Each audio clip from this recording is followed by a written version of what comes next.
So hello everyone, आज का जो टॉपिक है वो है low milk production after child birth. यानी डिलीवरी हो गई। अब डिलीवरी होने के बाद क्या होगा कि दूध का फॉर्मेशन होता है मदर के ब्रेस्ट में।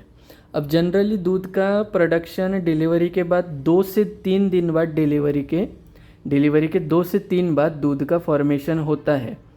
लेकिन ये एक्सटेंड भी हो सकता है। किसी में 1 हफ्ते बाद मिल्क फॉर्मेशन दिखेगा, यानी स्तन से दूध निकलना, या फिर किसी का 2 हफ्ते बाद, और किसी को महीना भी लगता है। तो इस चीज़ में अगर 2 से 3 दिन बाद डिलीवरी के अगर मिल्क दूध बनना ब्रेस्ट में चालू हो जाए तो वो नॉर्मल है। और 1 हफ्ता भी लगता है या 2 हफ्ता भी लगता है तो उसे नॉर्मल कहते हैं। लेकिन उससे ज़्यादा लगे तो फिर वो थोड़ा एबनॉर्मेलिटी के केस में आता है।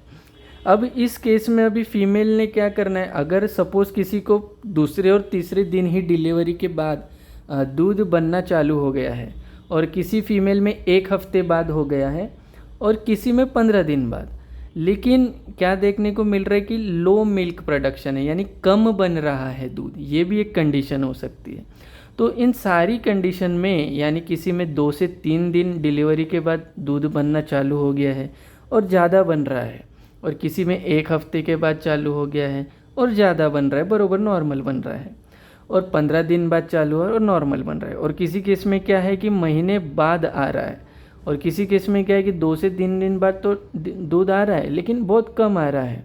उसके बाद किसी को हफ्ते के बाद आ रहा है लेकिन कम आ रहा है, 15 दिन के बाद आ रहा है लेकिन कम आ रहा है। तो इस केस में फीमेल ने अपना फॉल्ट नहीं समझना है। अब किसी को जैसे 2 से 3 दिन बाद आया तो गुड है, और किसी को हफ्ते और 10-15 दिन बाद आ रहा है, तो उस केस में क्या होता है कि फीमेल की डिलीवरी या तो फिर नॉर्मल होगी, या फिर किसी की सी सेक्शन से होगी, या फिर किसी की डिलीवरी में बहुत ही ज़्यादा फीमेल को फिज़िकल थकान हो चुकी है। तो उस केस में क्या होता है कि फ़ीमेल सबसे पहले अपनी बॉडी को रिकवरी कर रही होती है।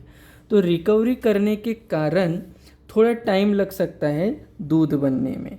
अभी हम क्या देख रहे हैं कि जिसका दूध कम बन रहा है, और किसी का जैसे 1 महीना हो गया है कि अभी तक मिल्क नहीं आया है, या फिर 2 हफ्ते हो गए हैं, तो उस केस का रीज़न्स क्या क्या हो सकते हैं। रीज़न हो सकता है कि बाबा सी सेक्शन की डिलीवरी हुई होगी, सी सेक्शन की डिलीवरी। फिर उसके बाद हो सकता है कि प्री टर्म बर्थ होगा। प्री टर्म बर्थ का मतलब होता है कि 9 महीने पूरे कंप्लीट नहीं हुए होंगे, 7वें महीने में डिलीवरी हुई होगी, या फिर 8वें महीने में डिलीवरी हुई होगी।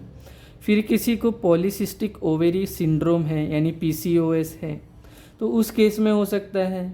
फिर किसी को ओवरवेट है, ओवरवेट मीन्स जिनका वज़न ज़्यादा है, या फिर किसी को इन्फेक्शन किसी भी बैक्टीरिया का वगैरह प्रेगनेंसी के टाइम हुआ था, और या फिर आखिरी मंथ में जैसे 8वें 9वें मंथ में ज़्यादातर इन्फेक्शन का हुआ था प्रॉब्लम, तो उस केस में क्या होता है कि मिल्क का प्रोडक्शन कम हो जाता है, यानी डिले होता है।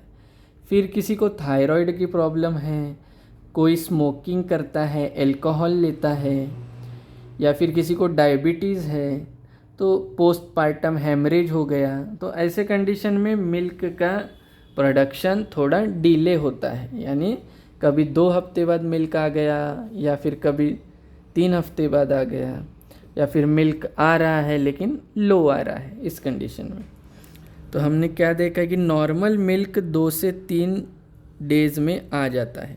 इसके पहले तक बच्चे को हम फार्मूला मिल्क देते हैं, या फिर पाउडर मिल्क देते हैं, या फिर किसी को 1 हफ्ते के अंदर अंदर आ रहा है, किसी को 15 दिन में आ रहा है, तो ये नॉर्मल है, नॉर्मल है।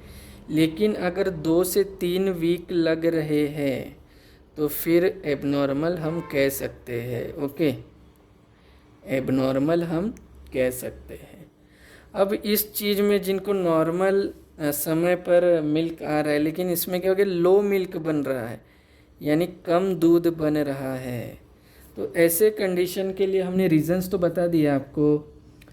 लेकिन इसके लिए हम अभी ट्रीटमेंट देखेंगे। अब ट्रीटमेंट क्या आ जाएगा, ट्रीटमेंट आएगा कि tablet Mamtone capsule Mamtone MAMTONE,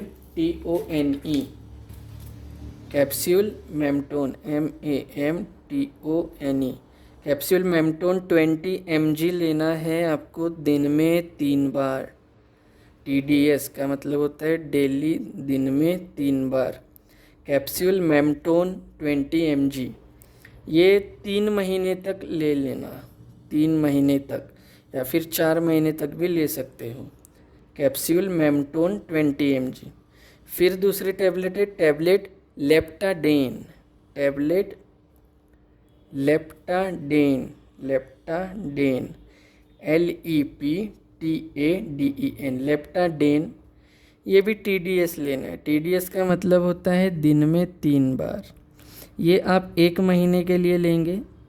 ये दोनों टैबलेट क्या करते हैं, मिल्क का प्रोडक्शन बढ़ा देते हैं, यानी जिनमें लो मिल्क आ रहा है कि उसके लिए, और जिनको देर से दूध आ रहा है उसके लिए भी ये टैबलेट है। ठीक है, ये दोनों टैबलेट लेना है। ये 3 से 4 महीने के लिए कैप्सूल मेम्टोन 20 mg, दिन में 3 बार, 3 से 4 महीने के लिए।